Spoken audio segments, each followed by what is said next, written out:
Olá, pessoal. Está no ar mais um OftalmoCast, um podcast da Oftalmo Laser. Hoje nós vamos tratar de alguns assuntos muito importantes para a sua visão, que é catarata, glaucoma e oftalmologia infantil, que é problema nas crianças. Eu sou o Dr. Marcelo Soume, da Oftalmo Laser, e aqui comigo tem a doutora Tamires Magosso, que é médica da Oftalmo Laser também, especialista em glaucoma, catarata e oftalmologia infantil. E temos também a Patrícia Gomes, que é uma paciente nossa querida, ela é portadora da doença do glaucoma. A gente vai fazer um bate-papo comentando mais sobre esses assuntos. Doutor Tamires, me conta a sua história, quando que você decidiu se tornar médica, foi tudo tranquilo? Conta pra gente um pouquinho de você. Nossa, minha história é meio bagunçada, né? Porque, na verdade, eu comecei a fazer direito, aí eu larguei o direito. Eu queria fazer psiquiatria, voltei pro cursinho, estudei bastante, aí eu consegui passar. E no meio da faculdade, acabei desistindo de psiquiatria e me encantando por cirurgia. Eu gostava bastante de cirurgia geral na época da faculdade. Mas aí você vai conhecendo mais, vai, tipo, estudando mais, conhecendo mais as coisas. Acabei indo fazer a liga de oftalmo e me encantei, e aí acabei indo pro oftalmo. Entendi. E por que direito? De onde que vem essa coisa? Faz direito, depois vira médica? Como que é essa decisão? Bom, eu achava que eu não ia passar em medicina, não sei porque eu tinha isso na minha cabeça, que... Porque eu fui pra Alemanha, eu fui fazer intercâmbio. Uhum. E aí quando eu voltei, eu perdi um ano do colégio. E aí até você voltar a ritmo de estudo, Tipo, fazer tudo, intercâmbio na Alemanha na época do de colegial, né? graduação, colegial. Isso. Certo. Eu fui pra lá no segundo colegial, só que eu não consegui revalidar o ano que eu fiquei lá. Então eu tive que voltar um ano no colégio. E aí eu perdi meio o ritmo de estudo ali, tudo. Meu colégio era dividido por nota a sala. E aí eu saí da primeira sala e fui pra segunda. E, tipo, aquilo foi a morte pra mim, né? Nerd até não poder mais. Então aí eu falei, gente, eu não vou passar. Não vou passar, tô na segunda turma, não vai dar certo. E meu pai é advogado. Aí eu falei, não, eu vou fazer direito, vou trabalhar com meu pai, vai dar certo. Só que o meu pai, tipo assim, é muito bom, né? No que ele faz. Meu pai é grande, alto, e eu pequenininha, assim. Falei, gente, não vai dar certo. Eu fui ver ele fazer uma audiência e falei, não, não é pra mim. Aí eu acabei vendo que não era pra mim, eu falei, não, eu vou fazer medicina, que é o que eu sempre quis. Aí eu larguei a faculdade, fui fazer cursinho e graças a Deus tudo deu certo. Entendi. E direito você fez um tempo, chegou a Fiz fazer 2 anos. 2 anos, 2 anos. largou direito, investiu em Larguei. fazer medicina, É. aí cursou medicina, aí pensou em psiquiatria também. Na nossa vida médica é um negócio muito complicado, Vai que a gente não mudando, sabe né? o que a gente quer. No terceiro ano é uma coisa, aí no quarto ano é outra, no quinto, medicina são 6 anos, né, de estudo, a gente É. vai passando pelas especialidades até a gente decidir. E oftalmologia, o que te cativou mais? Assim, por que você decidiu oftalmologia? Bom, acho assim, a visão é uma coisa que encanta muito. Se você pensar até pelo lado filosófico e pelo lado prático, assim, ninguém vê as coisas da mesma forma. Eu não tenho ideia como uma pessoa que tem um grau muito alto enxerga, eu não tenho ideia como uma pessoa com catarata avançada enxerga. E acho que esse lado filosófico, assim, dessa questão da visão, de poder melhorar isso, né, de dar uma visão melhor, uma qualidade de vida para as pessoas melhor, me encantou muito nesse aspecto. Olha só que legal, até filosofia aí no É. meio, né? Muito bonito, muito legal. Tá bom. Depois a gente volta o bate-papo.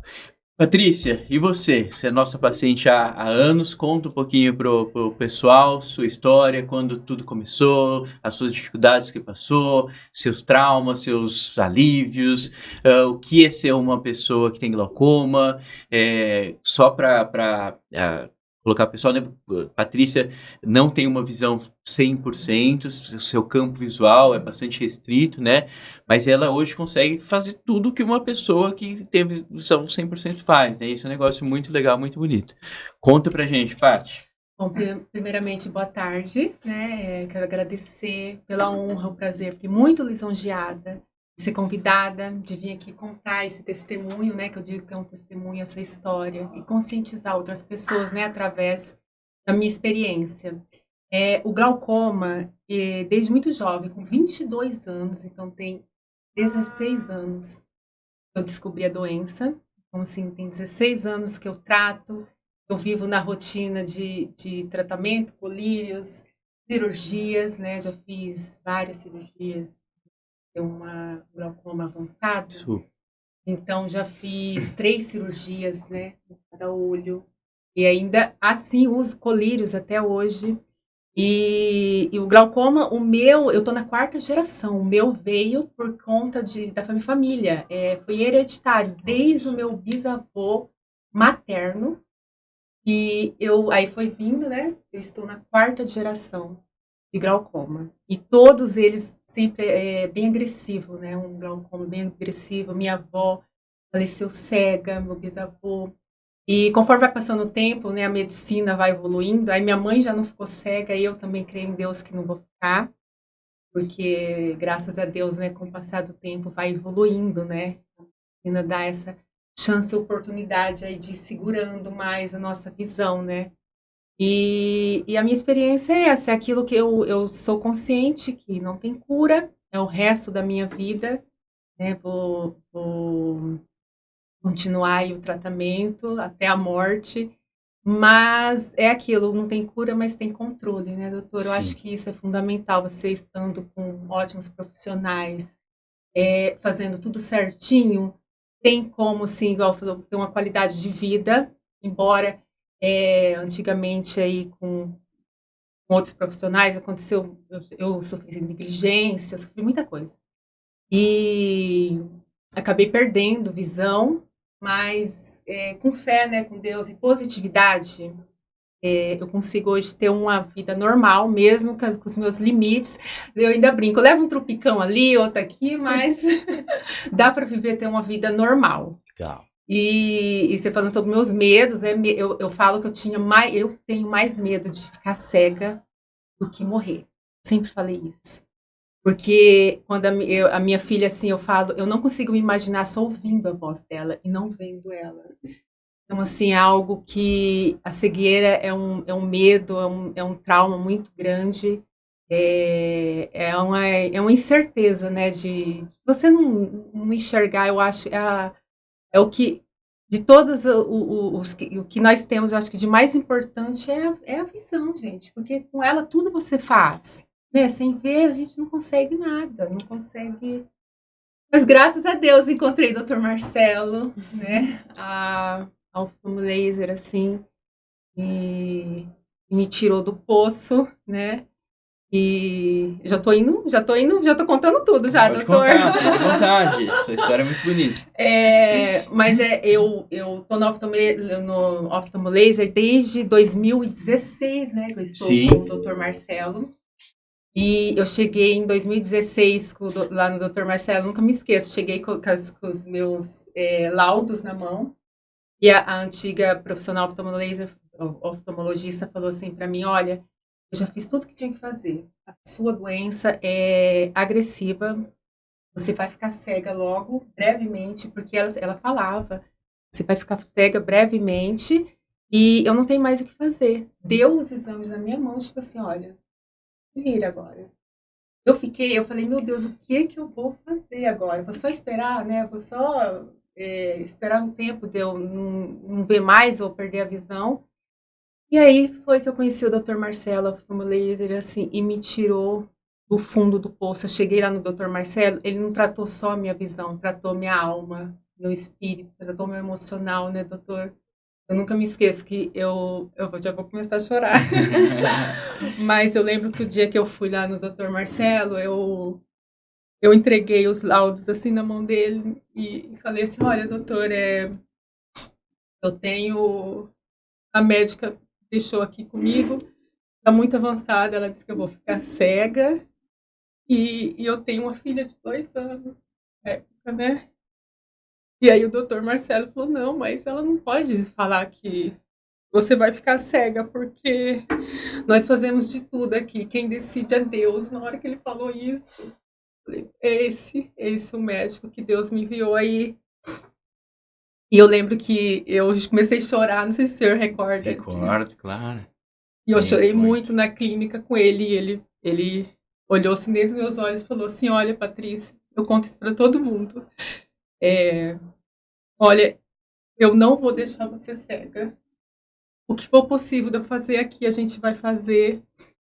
Se aqui no Brasil não tiver mais tratamento, eu vou com você para os Estados Unidos, eu vou com você para qualquer lugar. Mas eu não deixo você cega. Você vai ver sua filha crescer, você vai ver sua filha estudar. E isso foi assim, Ele salvou a minha vida aquele dia. E já tem 6 anos que nós estamos juntos. Seus exames, né? A gente faz exames frequentes, esses exames são super estáveis. Então, a história da cegueira, o medo que você tinha, a gente tá vendo que não vai acontecer. Não e vai. vai continuar assim. Vai continuar. E foi o que você falou. Você falou assim, olha, Patrícia, o que você tem aqui, você vive. Dá para você viver com o que você tem aqui. Então, vamos segurar o que você tem aqui. E aí você falou, né, que isso que me marcou muito, né, de cuidar, de não deixar. É isso, médico tem que ter essa humanidade, né, doutor? Igual você teve esse acolhimento, né? Não é só a parte técnica. É você chegar e falar, olha, eu tô aqui, eu vou te ajudar, a gente vai conseguir. E depois disso, já tem 6 anos que a minha doença estacionou. E eu tenho certeza que nunca vou ficar cega, que você falou com a voz de Deus ali para mim. Então, Amém. Assim, gratidão, Amém. Obrigado pela sua oportunidade de estar falando aqui na sua frente. E eu sempre brinco, falo, Deus no céu e doutor Marcelo e o Gustavo também, que é importante na minha vida, na Terra. Muito obrigada. Amém. Amém. Eu que agradeço, porque realmente ser médico é um negócio muito difícil, muito complicado, né? Mas a gente tem esses momentos que a gente vê que o nosso dia a dia, o nosso trabalho, os nossos estudos, os nossos esforços faz uma grande diferença na vida das pessoas, né? E isso não tem dinheiro que paga, é uma coisa que talvez em outras profissões você não consiga ter tanto, né? Então a gente escutar isso nos dá uma energia para ser melhor médico cada vez mais, né? Para a gente continuar estudando, continuar procurando novas tecnologias, né? Então o que você faz, a gente tem que ser muito grato como médico, e isso que é a nossa energia. Vocês são os instrumentos de Deus, né? Você é um instrumento de Deus, Amém. na mão de Deus, assim, Amém. porque você salvou minha vida, doutor. A minha vida, não foi só a minha visão. Eu lembro. Porque a sua visão não era 100%, continua não sendo 100%, só que a parte psicológica estava tão abalada que sua vida, você estava largando mão da vida tudo, né? E aí só uma conversa, explicar de uma outra maneira, né? O jeito de ver a vida, o tratamento, o jeito né? de enxergar o tratamento, enxergar a vida, isso muda tudo. Né? Eu acho que o papel do médico fazer o paciente enxergar isso é muito importante.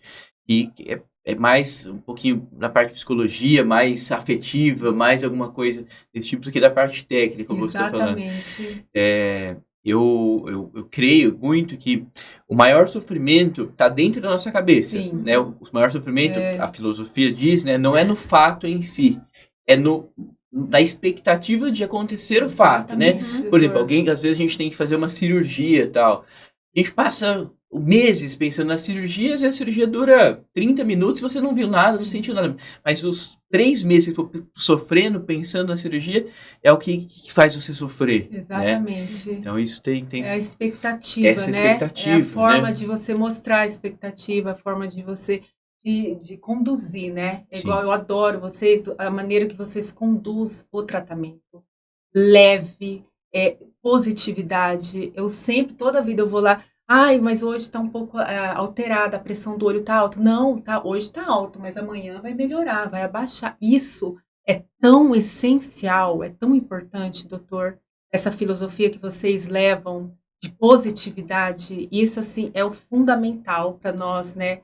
Falando como paciente, para continuar no tratamento e continuar na esperança.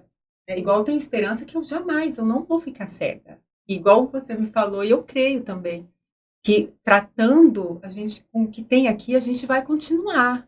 Mas é tudo a forma de você conduzir, né? Então, eu sou muito grata. Eu brinco assim, se vocês mudarem para outro país, eu vou atrás. Mas isso é muito importante, muito mesmo, doutor. Obrigada. Doutor Tamires, me fala um pouquinho de glaucoma, né? O que é o glaucoma, como que ele aparece, como é feito o diagnóstico, conta um pouquinho pra gente. Bom, o glaucoma, na verdade, apesar de parecer uma doença só, na verdade, eles são várias doenças que têm um denominador em comum, que é a degeneração do nervo óptico, né? Então, essa degeneração, ela pode ocorrer Principalmente por aumento da pressão, da pressão do olho, mas existe também o glaucoma de pressão normal. Existe o glaucoma que vai ser pós-trauma, né, por algum problema que aconteça na drenagem ali do humor aquoso, aumentando a pressão do olho. Então, assim, apesar de parecer só uma doença, são várias dentro do mesmo nome. Em geral, né, o glaucoma, assim, mais comum, que é o de ângulo aberto, ele não dá sintoma nenhum, né, que é o glaucoma que é mais prevalente, que é o que mais leva à cegueira, porque ele não dá sinal. Então, o paciente está vivendo sua vida diária ali, no começo ele não vai sentir nada.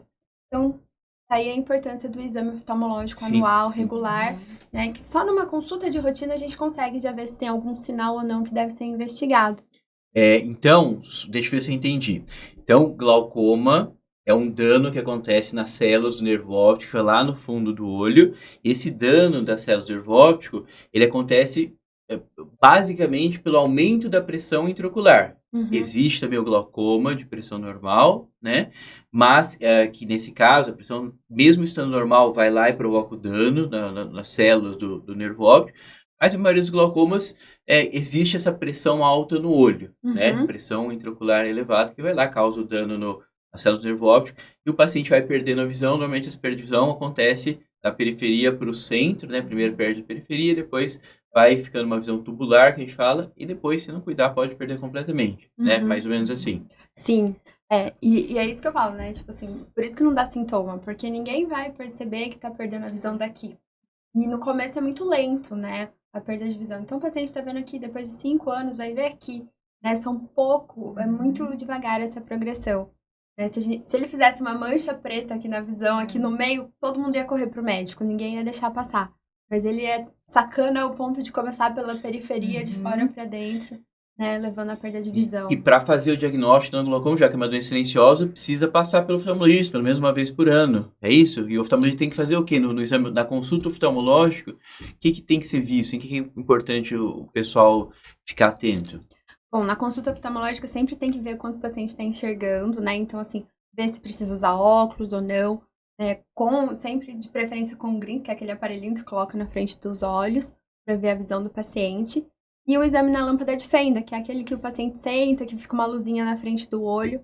Ali tem que ser vista a pressão dos olhos e o fundo do olho, dilatado ou não. A gente também consegue ver o fundo do olho sem dilatar, né? Por meio de auxílio de uma lente, sempre importante. Avaliação do nervo óptico e da pressão dos olhos. Tá. E aí, então, a pessoa foi no médico oftalmologista, descobriu que a pressão está alta, olha, então você tem glaucoma, né? Existe algum tipo de exame que o paciente tem que fazer para ver, ter certeza se tem glaucoma ou o tipo de glaucoma? Como são esses exames? Bom, eu falo assim, não existe um exame que vai falar sim ou não, né? A gente precisa montar um quebra-cabeça. Então, igual o glaucoma é a doença do nervo. Eu preciso ver como que tá esse nervo. Que tá aí a tomografia de coerência óptica, né? Ela vai falar como que tá a camada de fibras nervosas, como que tá a camada de células ganglionares desse paciente, para eu ver a estrutura, a parte estrutural do glaucoma. O outro exame que é importante é o campo visual, que é onde eu avalio a função, o tanto que esse dano no nervo já causou de perda de visão, né? É um exame meio chato de fazer, os pacientes não gostam muito. Ninguém gosta.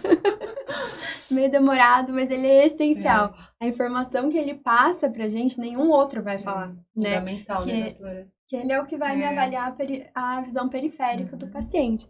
E aí tem alguns outros exames que ajudam a gente, mais o oftalmo, né, do que o paciente mesmo entender a doença, a classificar em ângulo aberto, ângulo fechado. É importante essa diferença por conta de a contraindicação de uso de alguns medicamentos, né?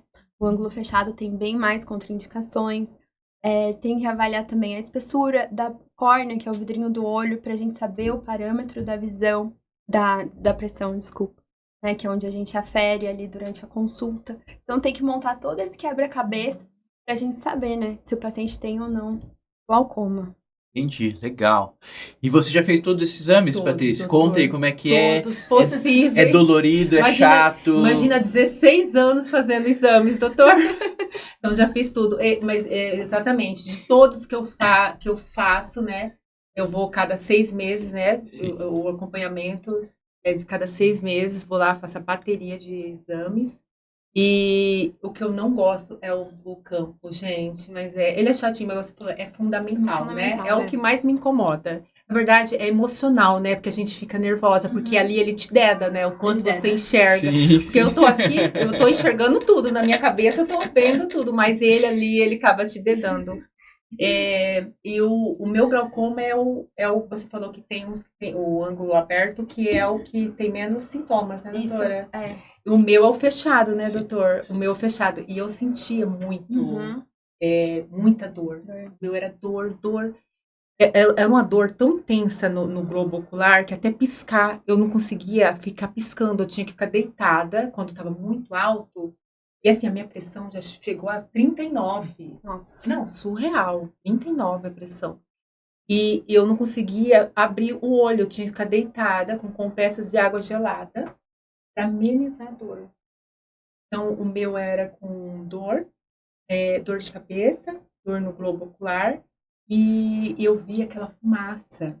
Passado, né? Inclusive, a primeira vez que eu fui ver o que estava acontecendo, que eu descobri o glaucoma com 22 anos, foi exatamente isso. Eu acordei e, assim, não era nenhuma névoa, era uma fumaça densa. Eu falava assim pro meu marido, parece que eu tô dentro de um incêndio com aquela fumaça branca, de não enxergar nem o rosto dele. Eu falava assim, eu tô dentro de um incêndio, de uma fumaça branca. Aí eu lembro que nós fomos já rapidamente conseguir uma consulta. Quando eu cheguei lá, eu nem sabia o que era isso, o que era glaucoma. Eu já estava com 39, com 22 anos, 39 de pressão. Olha que loucura, doutora. E hoje não, graças a Deus, não sinto mais dor, né? Porque tá controlado, né? Tô medicada e controlado. Acabou tudo isso, mas é horrível para aqueles pacientes que têm os sintomas, né? Do glaucoma, né? Acho que a grande maioria não tem sintomas, que são nas fases iniciais, né? Os sintomas vai acontecer quando a doença já está ou muito grave, igual o seu estava pressão 39, com uma pressão muito elevada, aí começa a dar dor no olho vermelho, vê esfumaciado, né? Vê esfumaciado porque a pressão do olho está tão alta que não consegue chegar sangue do nervo óptico. Olha e aí isso. começa a enxergar como se tivesse uma fumaça, né? Quem sente esses sintomas, como você disse, é super importante procurar um médico. Sim, só que importantíssimo. o mais legal para nós médicos é a gente detectar a doença antes de deixar chegar no nesse nível que você chegou. Exatamente. Entendeu? O meu já estava gravíssimo. Isso, porque o seu já tinha danos na visão e que a gente não consegue recuperar mais. Porque o dano do glaucoma é um dano irreversível, né? Quando a pessoa tem o dano visual, a gente mesmo tratamento, cirurgia, colírio, a gente não consegue recuperar esse dano. Então, por isso que a gente tem que fazer o diagnóstico precoce da doença. O seu, vamos colocar assim, numa escala de evolução da doença, talvez o seu já estivesse próximo dos 80%, 90%. A gente procura encontrar o paciente com glaucoma quando tiver uns 20%, 30% da doença. Por isso a conscientização de uma vez no ano, né? Mesmo sentindo nada. E era coisa que eu não fazia. Porque, assim, há 16 anos atrás, não tinha informação que tem hoje, né, doutor? Eu ouvia minha mãe, minha avó falando, mas imagina uma garota de 22 anos ter glaucoma. Porque uma que já é difícil, é mais difícil, né, para mais jovem, doutor? Olha, não tem regra. Você tendo essa história familiar que você disse, que seus avós, seus pais, você deveria ir ao oftalmologista desde que você nasceu uma vez por ano, entendeu? O correto é isso, nos dias atuais, com o que a gente sabe, né, com os aparelhos que a gente sabe, né, precisa fazer essa prevenção, ainda mais quem tem histórico familiar, entendeu? Tanto é que a minha filha eu já leva para a doutora Tamires, né, doutora? Uma vez no ano, doutora Tamires olha o fundo de olho dela, graças a Deus, né, doutora? Por enquanto nem era a coisa que eu mais temia, pedir a Deus na minha gestação, eu orava tanto para que Deus não deixasse passar ela vir com essa bagagem, né, essa doença. Mas, graças a Deus, assim, ótima, né, doutora? Toda a gente está acompanhando, isso é importantíssimo, né, doutor? Sim, super. Mas na medicina toda, não só na oftalmologia, né? Hoje em dia, a prevenção é o que vai resolver todos os problemas. Sim. A prevenção que torna o tratamento menos custoso, né, menos oneroso, que é um problema na medicina, os tratamentos são muito caros hoje em dia, né? Se a gente pega a doença no começo, precisa de tratamentos mais simples. Exatamente. E como a gente está vivendo muitos anos, né, expectativa de vida 80, Sim. 70, 80 anos, a gente tem que fazer os nossos órgãos durar mais. Então, precisa ter esse trabalho de prevenção, coisa que nós ainda não temos tanto, né? Eu acho que no futuro, a medicina no futuro, não sei se vai ser por meio de celular ou de relógio inteligente que vai conseguir ler o nosso corpo para fazer essa medicina preventiva, né? Hoje, na particular, tem que ir uma vez por ano, não tem jeito. Exatamente. Ainda não existe aparelho que coloca no olho que vai conseguir medir pressão. Tem até estudo, né, de lente de contato que mede a pressão, faz essas coisas, até dá informações de celular, mostra rotas de mapa e tal, mas ainda não é realidade. Não é. Hoje, o que existe, tem que ir novamente uma vez por ano para fazer prevenção. É importante. E, doutora Tamires, quais são os tratamentos do glaucoma? Quem tem glaucoma, o que é possível fazer para melhorar a doença, para não deixar cegar? Bom, assim, o tratamento depende também do tipo de glaucoma, né? Mas eu acho que... E do estágio que tá o glaucoma, né? Mas falando assim, de maneira geral, normalmente a gente sempre acaba iniciando o tratamento com os dos colírios, né? Eles são menos invasivos, assustam menos num primeiro momento ali, né? Então tem o uso dos colírios, que são ótimos, né? Existem 4 classes, normalmente começa com uma, depois vai para 2, 3, né? No máximo 4. Tentando sempre, o objetivo sempre é controlar a pressão para ganhar tempo de visão, né? A cura a gente não tem, mas a gente consegue ganhar tempo, e é esse que é o objetivo. Hoje, assim, dependendo do tipo de glaucoma, por exemplo, o glaucoma de ângulo aberto, a gente tem o laser, né? O SLT. Ele consegue fazer esse trabalho dos colírios, tipo, de abaixar a pressão sem o incômodo de usar o colírio todos os dias, né? Então, em pacientes com glaucoma inicial e moderado, é uma ótima opção, se eles têm um glaucoma de ângulo aberto. Conforme o glaucoma vai avançando mais, a gente pode partir, então, para cirurgias, né? O que está muito agora são as cirurgias minimamente invasivas. Também tem que cuidar um pouquinho, não dá para fazer naquele glaucoma muito avançado, elas têm mais uma indicação no moderado, né? Elas são umas cirurgias por dentro do olho, tem por objetivo de aumentar a drenagem ali do líquido do olho, que é o humor aquoso, e diminuir a pressão. Elas têm um resultado muito legal, né? Lá na clínica a gente tem bons resultados e, assim, um incômodo muito menor para o paciente. Os glaucomas bem avançados, aí já são cirurgias maiores, né? As 2 principais, então, que é a trabeculectomia, que é a TREC, e os tubos, as valvulares, a TREC. Eu fiz as 2. As 2. Eu já fiz a TREC e coloquei o tubo também. Uhum. Hoje, então, de mais tecnologia, assim, hoje avançado tá essas 2 ou já veio outra cirurgia? Pro glaucoma avançado, basicamente essas 2. Essas 2, não surgiu mais nada, assim. Não surgiu mais nada, porque as outras, a gente precisa ter uma reserva no nervo, por assim dizer. Ah, entendi. Porque elas podem, no pós-operatório, a pressão pode subir um pouco, né? Entendi. Então, no glaucoma avançado, a gente não vale a pena correr esse risco. Então, é melhor a gente ir pro que a gente já conhece que dá certo, né?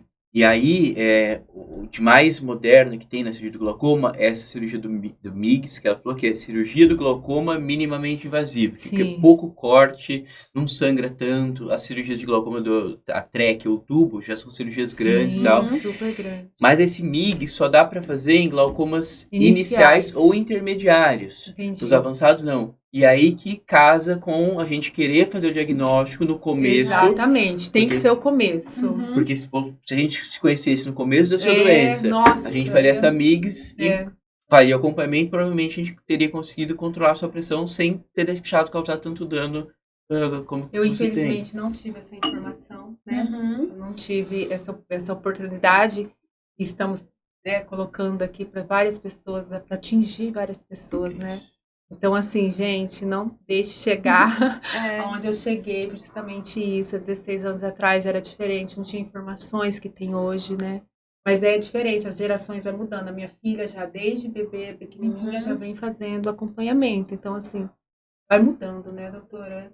A informação vai chegando, Vai chegando, isso é muito importante. Graças a Deus, né?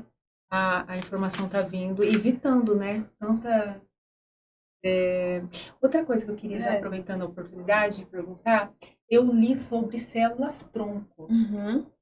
Tem alguma coisa, assim, algum estudo, alguma chance mesmo, ou isso é fake news, né? Porque eu li uma vez falando sobre célula-tronco que daria para fazer, para regenerar o nervo. Agora, eu não sei se há essa possibilidade ou isso é muito futuro, assim, muito distante. Na minha opinião, ainda é muito distante tudo isso, né? É óbvio que pesquisas tem em relação a isso, tudo, né? Mas ainda é uma coisa que não é palpável, né? Pro público em geral. Então, assim, provavelmente, no futuro, deve ter alguma coisa, né? De repente, pode. Mas eu acho que muito, muito pra frente, tipo, daqui uns 20, 30 anos, assim. Como que funcionam as pesquisas científicas, né, na área médica? Então, existe a pesquisa no laboratório, né, que fazem células, essas coisas, e depois de vários estágios, existe você fazer a cirurgia, o implante de célula-tronco em seres humanos, né? Para chegar nesse estágio, você está muito bem sólido os estágios anteriores. E não é ainda assim, ainda tem muitos estudos em laboratórios, a gente acredita, sim, que célula-tronco vai resolver muitos problemas no futuro, mas esses estudos já têm bastante tempo, né? Tem 10, 20 anos aí que está se estudando célula-tronco, né? Disponível para ser feito no olho do paciente que tem glaucoma, não tem, a gente não recomenda que se faça esse tipo de coisa, tá? Porque nos estudos científicos, vamos colocar assim, em termos leigos, dá mais errado do que dá certo, então não vale a pena, só pode ser liberado o médico fazer quando tem um alto grau de segurança esse procedimento, entendeu? Então tem sim estudos sendo feitos. Estão em testes, para né? Está em teste. Isso aí. E o que você falou de fake news também é uma coisa muito importante, né? Porque hoje a gente tem uma abundância de informação, é tanta informação que a gente não sabe mais o que é verdade. Eu vi sobre lente de contato para glaucoma. Então. As minhas seguidoras me mandam cada coisa. Olha, agora tem uma lente de contato que não precisa usar colírio, que abaixa a pressão. Eu falo, gente, mas eu não sei se é verdade. Doutora? Não? Tem estudos, né, que coloca o colírio na lente e tal, e você coloca a lente, essa lente vai liberando o colírio no seu olho, mas são só estudos. Na prática, que possa um paciente comprar em algum lugar, não existe, são só estudos. Entendi. Entendeu? Outra coisa que é meio fake news também, que é meio que um senso comum, assim, que fumar maconha baixa a pressão do olho. Já escutei muita gente falar isso. Mas é mentira isso. Vamos dizer, ela até abaixa a pressão do olho. Só que ela tem um efeito colateral, que ela diminui o tanto de sangue que chega pro nervo. Então, se o paciente com glaucoma começa a fazer uso dessa droga, ele diminui o aporte sanguíneo lá no nervo e piora o glaucoma. Então, assim, não é legal isso daí, né? De forma nenhuma usar, né? Que esse uso medicinal, terapêutico aí, que é muito difundido, um monte de gente fala, assim, já vi até um documentário sobre isso uns anos atrás. E, tipo, no congresso do ano passado, eles estavam falando. E, tipo, realmente, abaixa a pressão do olho, só que ele tem um efeito colateral de diminuir a perfusão do nervo, diminuir o tanto de sangue que chega lá no nervo.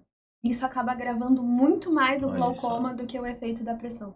E até a alimentação influencia, né, doutor? Eu sinto, assim, porque antes eu bebia bebida alcoólica, tomava uma cervejinha e tudo. No outro dia, eu tomava no final de semana, no outro dia eu sentia o olho, a visão pior.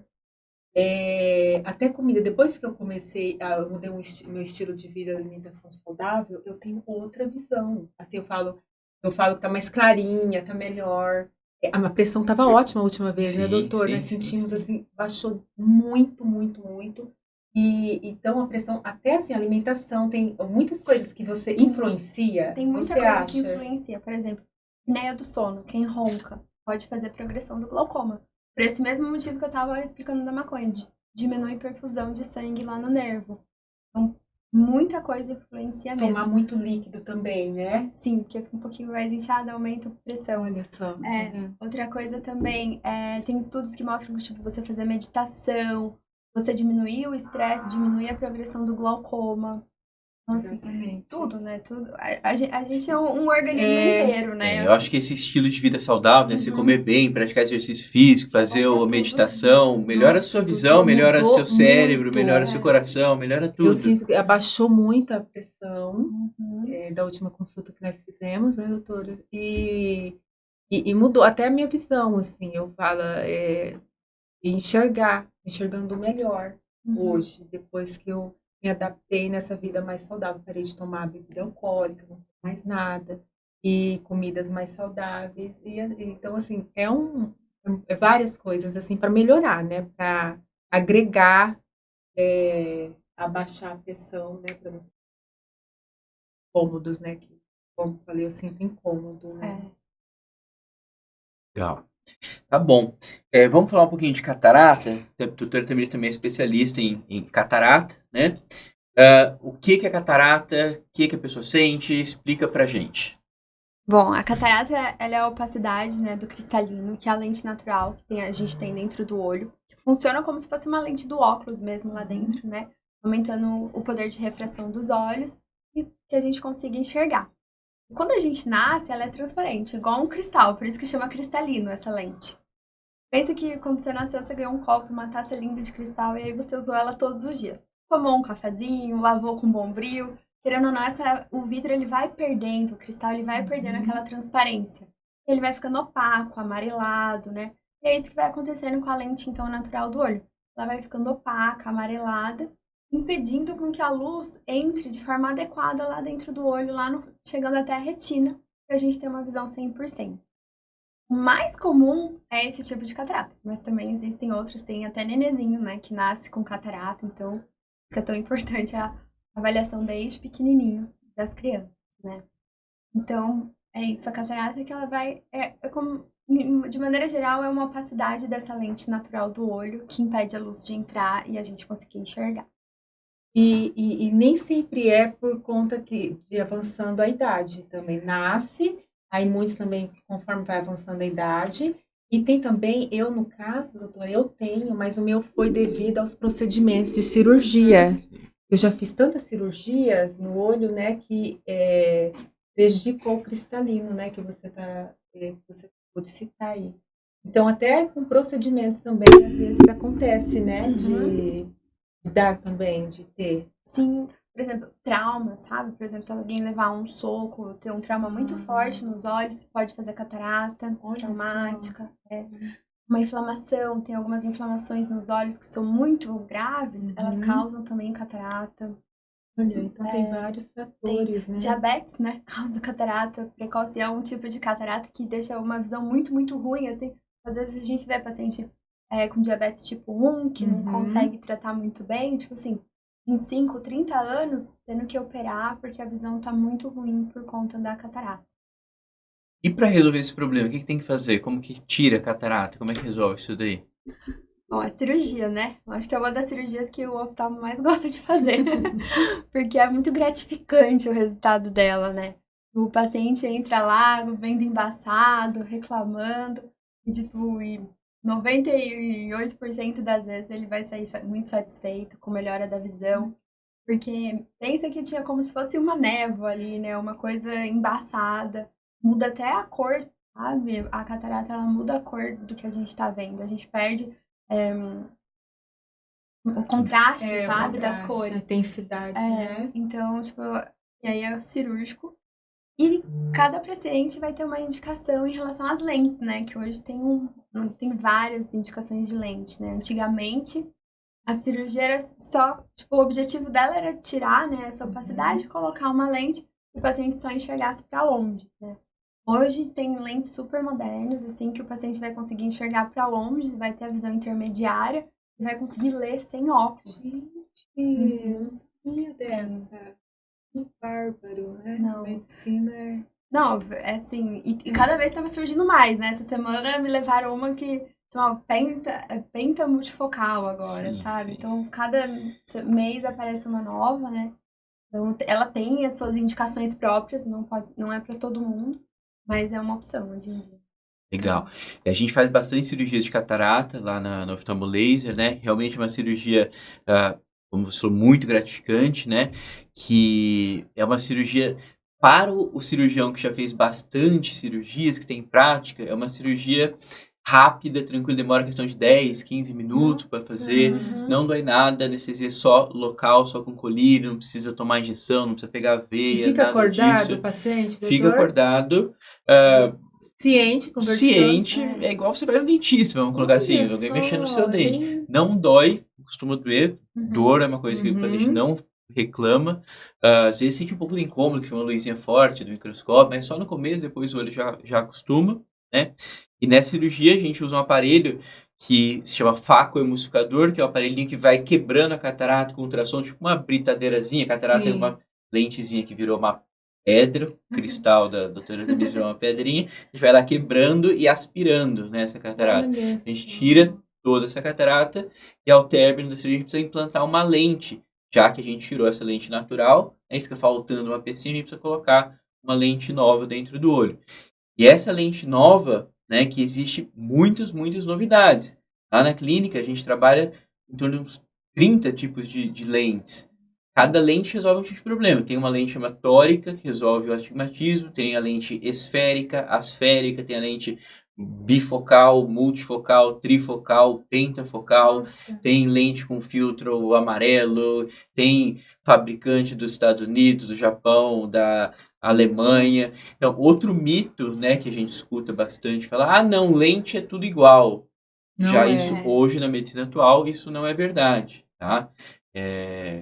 Cada olho tem uma lente adequada, cada olho a visão vai ser melhor no futuro com um determinado tipo de lente.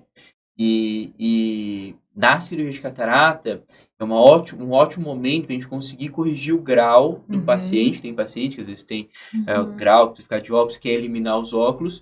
E uma coisa que os pacientes reclamam também é depois dos 40 anos começa a sua visão de perto ficar ruim, que chama presbiopia, né? E principalmente para mulheres vaidosas que não quer ficar colocando óculos para ler, para ver celular, ou colocando as letras do celular grandona, né? Existem lentes que possibilitam dar uma visão boa tanto para longe quanto para perto. Então, esse momento de fazer a cirurgia de catarata é um momento que a gente consegue, a maioria das vezes, resolver esse negócio de presbiopia, da visão para longe e para perto. E o resultado é imediato? Ele já sai ali já enxergando melhor ou demora a recuperação? A recuperação é bem rápida da catarata? É rápida, mas não é que vai sair já enxergando, mas demora questão de dias. Só poucos dias o olho desinflama, né? Aí vai pingar colírio várias vezes por dia. E depois de 1, 2 semanas, sua visão já tá uma visão boa, assim. E vai pontinhas? Do tipo que a gente faz, não tem ponto. Ai, que bom, é muito bom. A incisão que a gente faz tem 2 milímetros. 1 centímetro é aquele negocinho da régua, né? 2 milímetros, muito pequeno, o cortezinho. Não precisa dar ponto, como eu falei, não precisa de anestesia, não fura, não dá injeção, não precisa pegar veia, super tranquilo de fazer. Bem simples, né? Bem tranquilo. E a catarata é o que causa mais cegueira? É o primeiro lugar? É a catarata? Depende do tipo de cegueira, né? A catarata, em geral, ela é a primeira causa de cegueira no mundo, mas ela é reversível. O glaucoma é a primeira causa de cegueira do mundo irreversível. Né? A catarata a gente consegue reverter fazendo a cirurgia. Né? Catarata e problema de saúde é o número 1, ou talvez um dos top 5, vamos colocar aí, tá? Porque o nosso olho não foi feito para viver o tanto tempo que a gente vive, foi feito para durar 50, 60 anos. Então hoje as pessoas vivem 70, 80, 90 anos e o olho não consegue acompanhar isso daí. Então, teoricamente, todo ser humano vai ter que fazer cirurgia de catarata. Então, se é muita gente no mundo, né? Então todos os governos têm programas, têm mutirão de catarata para conseguir resolver esse problema da catarata. Que diminui muito a qualidade de vida da pessoa, porque a pessoa, sem enxergar por catarata, ela não perde até o gosto da vida, né? Sem visão. Então, e catarata é um negócio fácil de resolver com uma cirurgia, se for um médico bem treinado, um aparelho adequado, né? Costuma ser uma cirurgia que tem excelentes resultados, né? Então isso é uma batalha de nós como como médico, como seres humanos, de dar para a humanidade essa volta da visão depois de uma certa idade. E catarata até em cachorro, né? Que os cachorros hoje em dia também têm vivido mais tempo, e aí tem veterinários especialistas em cirurgias de catarata, que só opera. Então, é uma doença comum ao longo da vida, né? Eu brinco assim, é igual cabelo branco. Todo mundo vai ter. ter. É só viver que vai ter. Tem gente que tem antes, tem gente que tem depois, mas ninguém escapa. E todo mundo quer viver bastante hoje em dia, né? A pessoa adora a vida, né? Isso, quer viver bem. Exatamente. Eu não quero chegar até os meus 90 anos cego, sem enxergar ou acamado. Exatamente. Eu prefiro partir dessa vida. Então, nós queremos saudável. viver o máximo possível com qualidade de vida. Né? Até, eu tenho uma paciente que me marcou muito, que faz pouco tempo, né, que eu tô aqui em Prudente, vai fazer 2 anos agora. E aí, logo que eu cheguei, eu atendi uma paciente, uma senhorinha, ela chegou na cadeira de roda, tudo, né? E um catarata, mas uma catarata muito avançada dos 2 olhos. De um ela via vultos e o outro só luz. Aí a gente fez a catarata dela, e aí ela voltou, no 7º pós-operatório, assim, no 7º dia ela voltou andando. Eu achava que ela era cadeirante. Ela falou, não, doutora, é porque eu não conseguia enxergar. Ela falou, então eu ficava na cadeira. E aí, uma coisa que me marcou muito, que foi assim, a gente só tinha operado um olho, ainda o outro nem tinha operado. Depois ela ficou super bem, mas ela virou pra mim e falou assim, agora eu consigo colocar o meu próprio café no copo. Olha só. É uma coisa, né, que a gente não pensa. Assim, ela precisava de ajuda pra comer, pra tomar banho, ela precisava de ajuda pra tudo. Está operando um olho, tipo assim, ela retornou a ter autonomia de vida. Meu Deus, então assim, não andava porque não enxergava. Não dava porque ela não enxergava, porque ela caía, ela tinha tropeçado no cachorro, achando que era um tapete já. Então é uma coisa assim, que a gente não pensa, né? E da nossa visão, né, como médico, não enxergava por um problema que hoje é muito fácil da gente resolver. Entendeu? Rapidinho fazer uma cirurgia dessa. Então, nos tempos atuais, deixar uma pessoa inválida por catarata é um pecado. Nós não podemos deixar chegar nesse ponto. Não tem como resolver isso aí. Exatamente. Legal. E doutora Tamires, você também cuida de crianças, né? Vamos falar um pouquinho de oftalmologia infantil. Quais são as doenças mais comuns em crianças? Por que é importante os pais levar as crianças para fazer consulta oftalmológica? Bom, acho que a primeira parte que a gente tem que entender é que o desenvolvimento da visão é igual ao desenvolvimento da fala, igual ao desenvolvimento do caminhar, né? Então, a gente não nasce enxergando igual a gente enxerga hoje. Então, a visão ela vai se desenvolvendo e até os 6 anos de idade ela ainda não é 100%. Né?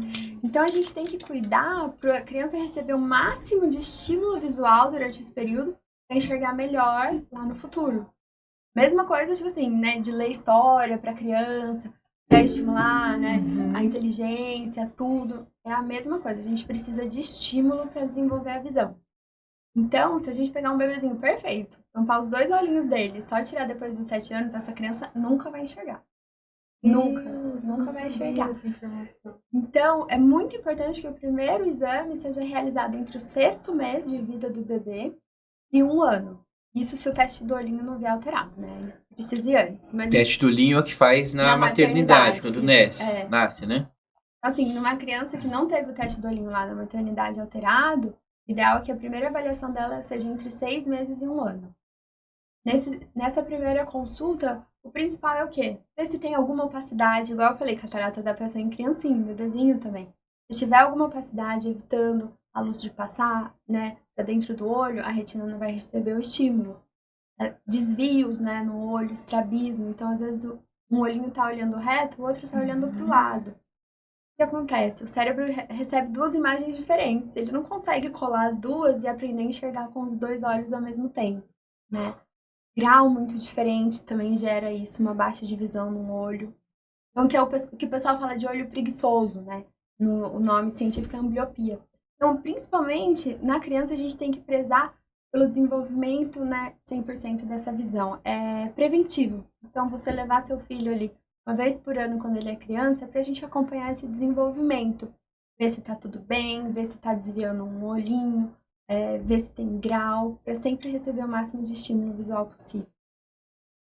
Legal, muito legal. É uma coisa que a gente não tem muita noção, né?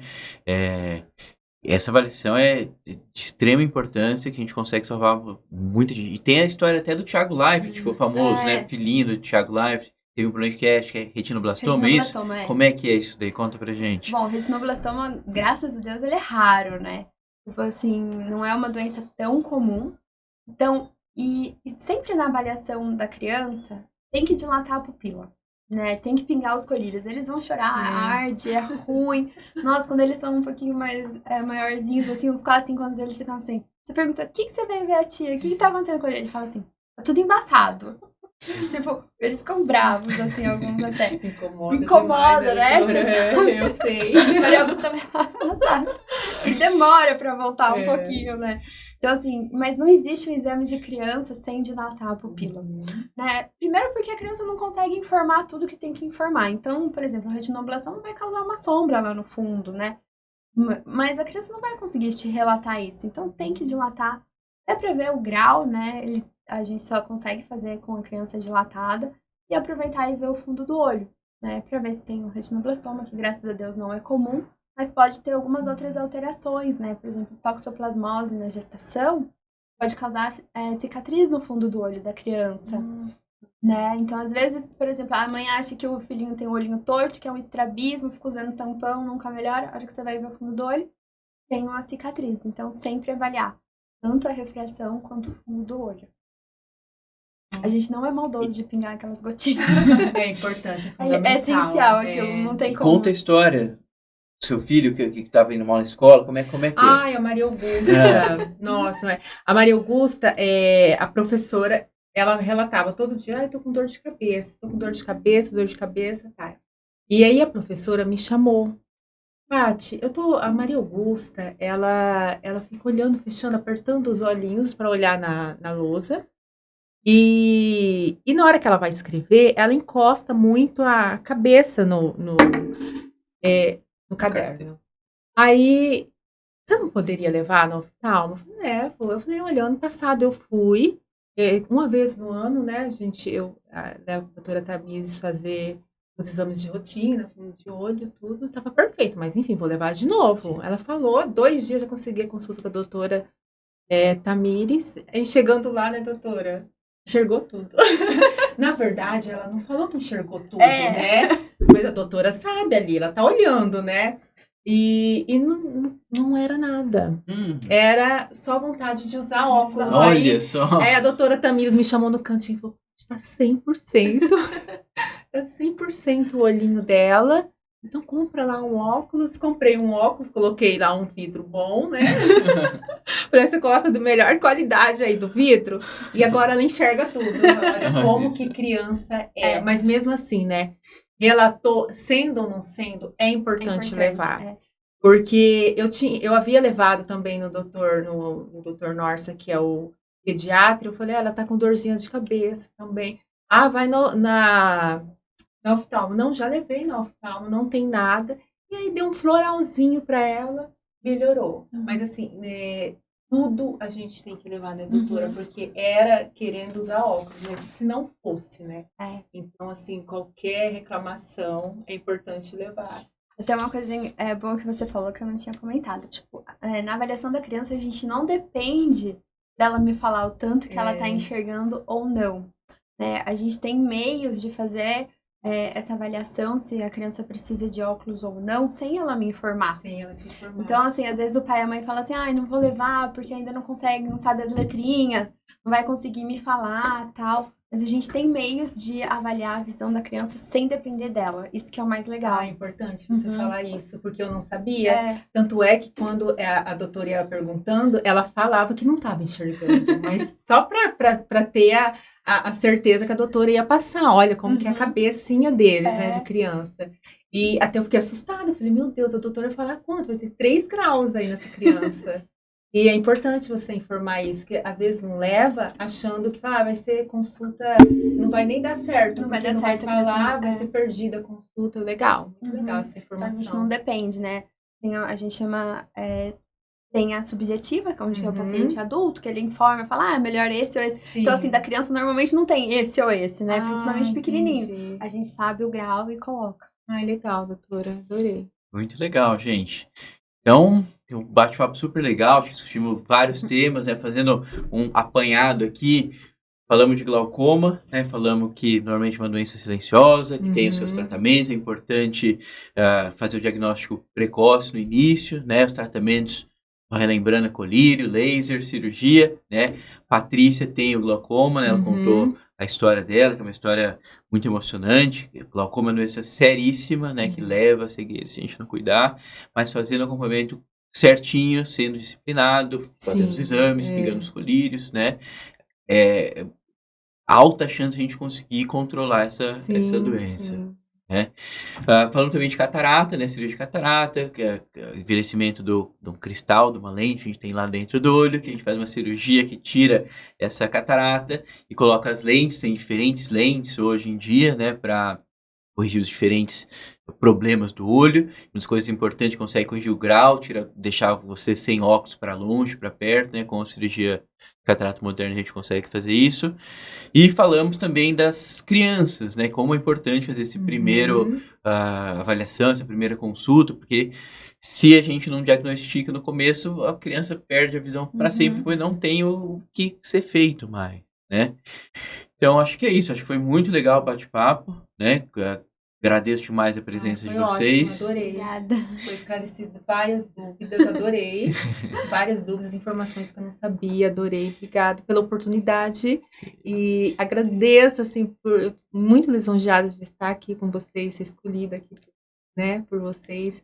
E por relatar isso que eu fazia muito tempo que eu queria, de forma de gratidão e agradecimento, a falar, né, com o doutor, você, a Tamires, que é a doutora da minha filha, doutor Marcelo, doutor Gustavo, o tanto que vocês representam para a minha vida, para a minha família, e é uma gratidão estar aqui falando pessoalmente, né, e informando as outras pessoas, e para que elas conhecem, né, que há chance sim, há tratamento, e tem como controlar tudo, né, doutor? Isso aí, legal, muito obrigada. Legal. Isso que você falou, o que nós estamos fazendo aqui é informar a população, né? Informar a população é a coisa mais valiosa. Uma pessoa informada procura o médico no tempo correto, faz os exames no tempo correto, faz o tratamento no tempo correto, né? Então, esse nosso tempo que a gente dedica aqui para esse bate-papo é para trazer novidades da oftalmologia, e para o nosso papel como médico é evitar a cegueira, né, Tamires? É o que a gente quer. Quanto menos pessoas cegas, no nosso caso somos oftalmologistas, melhor pra gente. Essa é uma batalha que a gente vem lutando, e a gente dedica aí algumas horinhas da nossa semana para fazer esse bate-papo e tratar desses temas, né? Se vocês tiverem mais alguma pergunta que vocês quiserem fazer, deixa aqui nos comentários. A gente vai ter esse bate-papo semanalmente. Vamos trazer diferentes médicos, diferentes especialidades, pacientes, pessoas não médicas para trazer suas dúvidas também. Vai escrever nos comentários que a gente vai anotando tudo e vai debatendo isso, tá bom? Obrigado a todos e até uma próxima vez.